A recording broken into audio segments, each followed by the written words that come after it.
ಬೆಂಗಳೂರಿನ ಚಿನ್ನಸ್ವಾಮಿ ಕ್ರೀಡಾಂಗಣದಲ್ಲಿ ಕಾಲ್ ತುಳಿತ ಪ್ರಕರಣಕ್ಕೆ ಸಂಬಂಧಪಟ್ಟಂತೆ ಪ್ರೀ ಪ್ಲಾನ್ ಇಲ್ಲದೆ ಕಾರ್ಯಕ್ರಮ ಆಯೋಜನವೇ ಈ ಘಟನೆಗೆ ಕಾರಣ ಅಂತ ಹೇಳಿ ತಿಳಿದು ಬಂದಿದೆ. ಈಗಾಗಲೇ ಹೈಕೋರ್ಟ್ಗೆ ತನಿಖಾ ವರದಿಯನ್ನ ಸರ್ಕಾರ ಸಲ್ಲಿಸಿದೆ. ಮ್ಯಾಜಿಸ್ಟ್ರಿಯಲ್ ಮತ್ತು ನ್ಯಾಯಾಂಗ ತನಿಖೆಯ ವರದಿ ಈಗಾಗಲೇ ಸಲ್ಲಿಕೆಯಾಗಿದೆ. ಕೊನೆಯ ಹಂತಕ್ಕೆ ಬಂದ ಕಾಲ್ ತುಳಿತ ಪ್ರಕರಣದ ತನಿಖೆಯ ವರದಿ. ಇನ್ನು ತನಿಖಾ ವರದಿಯಲ್ಲಿ ಕೆಲ ಅಂಶಗಳು ಕೂಡ ಉಲ್ಲೇಖವಾಗಿದೆ. ಇದಕ್ಕೆ ಕಾರಣ ಆರ್ಸಿಬಿ, ಡಿಎನ್ಎ, ಕೆಎಸ್ಸಿಎ ಲೋಪಗಳ ವರದಿಯಲ್ಲಿ ಉಲ್ಲೇಖವಾಗಿದೆ. ಪೂರ್ವ ನಿಯೋಜನೆಯ ಬಗ್ಗೆ ಒಂದಷ್ಟು ಅಂಶಗಳು ಕೂಡ ಉಲ್ಲೇಖವಾಗಿರುವಂತದ್ದು. ಶಾಸಕರ ಬೇಡಿಕೆ ಬಗ್ಗೆ ಹಾಗೆ ಬೆಂಗಳೂರಿನ ಚಿನ್ನಸ್ವಾಮಿ ಕ್ರೀಡಾಂಗಣದಲ್ಲಿ ಕಾಲ್ ತುಳಿತ ಪ್ರಕರಣಕ್ಕೆ ಸಂಬಂಧಪಟ್ಟಂತೆ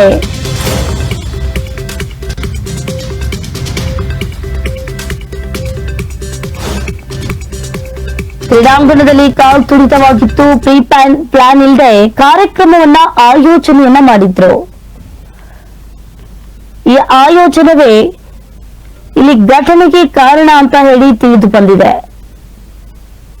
ಆರ್ಸಿಬಿ, ಕೆಎಸ್ಸಿಎ ಹಾಗೆ ಡಿಎನ್ಎ ಲೋಪಗಳು ವರದಿಯಲ್ಲಿ ಕೂಡ ಬಯಲಾಗಿದೆ. ಇನ್ನು ಅದೇ ರೀತಿಯಾಗಿ ಪೂರ್ವ ನಿಯೋಜನೆ ಇಲ್ಲದೆ ಐಪಿಎಲ್ ಪಂದ್ಯವನ್ನ ಆರಂಭಿಸಿದ್ರು ಅಂತ ಹೇಳಿ ಸುದ್ದಿ ಬರ್ತಾ ಇದೆ.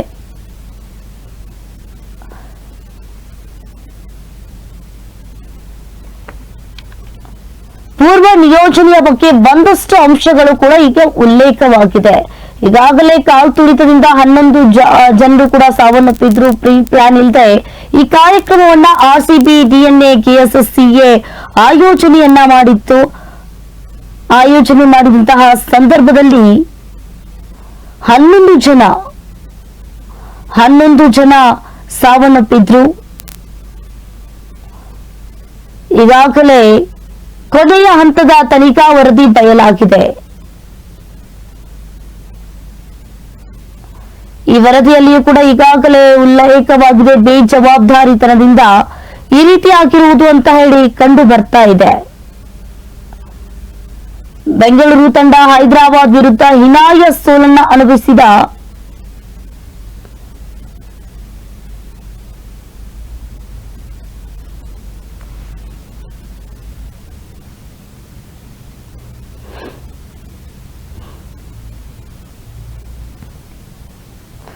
ಕಾಲ್ ತುಳಿತಕ್ಕೆ ಯಾರು ಹೊಣೆ ಎಂಬ ಪ್ರಶ್ನೆಯಲ್ಲಿ ಮೂಡಿರುವಂತದ್ದು. ಇನ್ನು ಆಯೋಜಕರು ಮುನ್ನೆಚ್ಚರಿಕೆ ಕ್ರಮ ಕೈಗೊಳ್ಳುವುದರಲ್ಲಿ ಫೇಲ್ ಆಗಿದೆ. ಇನ್ನು ಕಾಲ್ ತುಳಿತಕ್ಕೆ ಯಾರು ಹೊಣೆ ಅನ್ನೋದು ಪ್ರಶ್ನೆ ಬರ್ತಾ ಇರುವಂತದ್ದು. ಆಯೋಜಕರು ಹಾಗೂ ಮುನ್ನೆಚ್ಚರಿಕೆ ಕ್ರಮ ಕೈಗೊಳ್ಳುವುದರಲ್ಲಿ ಫೇಲ್ ಆಗಿದೆ. ವೈದ್ಯಕೀಯ ವ್ಯವಸ್ಥೆ ಕಲ್ಪಿಸುವುದರಲ್ಲಿ ಆರ್ಸಿಬಿ ಹಾಗೂ ಡಿಎನ್ಎ ಹಾಗೆ ಕೆಎಸ್ಸಿಎ ವಿಫಲವಾಗಿದೆ. ವೈದ್ಯಕೀಯ ವ್ಯವಸ್ಥೆ ಜವಾಬ್ದಾರಿ ಇದ್ರೂ ಕೂಡ 3 ಸಂಸ್ಥೆಗಳಿಂದ ಇಲ್ಲಿ ನಿರ್ಲಕ್ಷ್ಯವಾಗಿದೆ. ಸರಿಯಾದ ವ್ಯವಸ್ಥೆ ಇರಲಿಲ್ಲ ಅನ್ನೋದು ತನಿಖೆಯ ವೇಳೆ ಬೆಳಕಿಗೆ ಬಂದಿರುವಂತದ್ದು.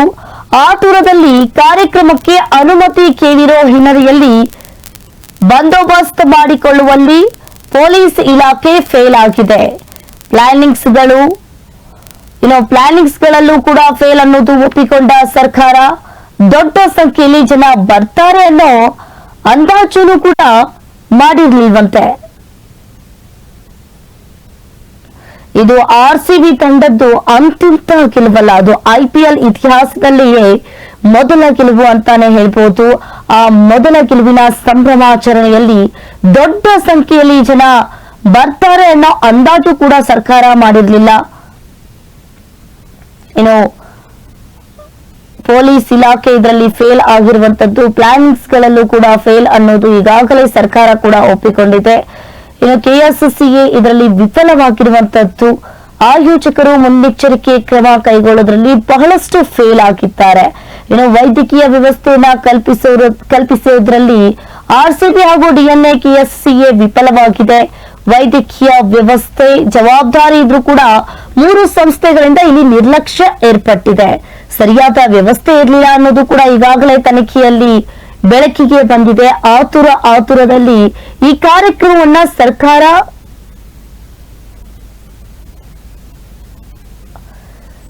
ಆತುರದಲ್ಲಿ ಕಾರ್ಯಕ್ರಮಕ್ಕೆ ಅನುಮತಿಯನ್ನ ಕೇಳಿರೋ ಹಿನ್ನೆಲೆಯಲ್ಲಿ ಬಂದೋಬಸ್ತ್ ಮಾಡಿಕೊಳ್ಳುವಲ್ಲಿ ಪೊಲೀಸ್ ಇಲಾಖೆ ಕೂಡ ಫೇಲ್ ಆಗಿದೆ. ಪ್ಲಾನಿಂಗ್ಸ್ ಗಳಲ್ಲೂ ಕೂಡ ಫೇಲ್ ಆಗಿರುವಂತದ್ದು. ಇನ್ನು ದೊಡ್ಡ ಸಂಖ್ಯೆಯಲ್ಲಿ ಜನ ಬರ್ತಾರೆ ಅನ್ನೋ ಒಂದು ಕಲ್ಪನೆಯೂ ಕೂಡ ಇರಲಿಲ್ಲ.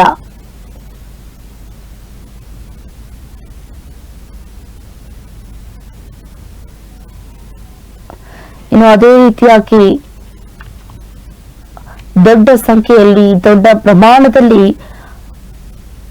ಜನರು ಕೂಡ ಸೇರಿದ್ರು.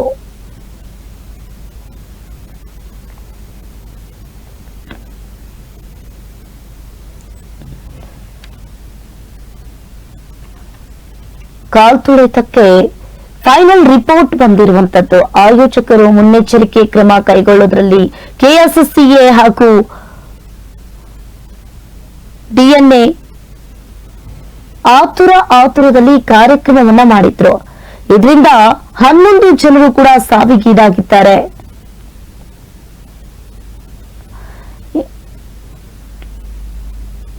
ಪ್ಲಾನಿಂಗ್ಸ್ ಗಳಲ್ಲೂ ಫೇಲ್ ಆಗಿದೆ. ಇನ್ನು ದೊಡ್ಡ ಸಂಖ್ಯೆಯಲ್ಲಿ ಜನ ಬರ್ತಾರೆ ಅನ್ನೋ ಅಂದಾಜು ಕೂಡ ಮಾಡಿರಲಿಲ್ಲ.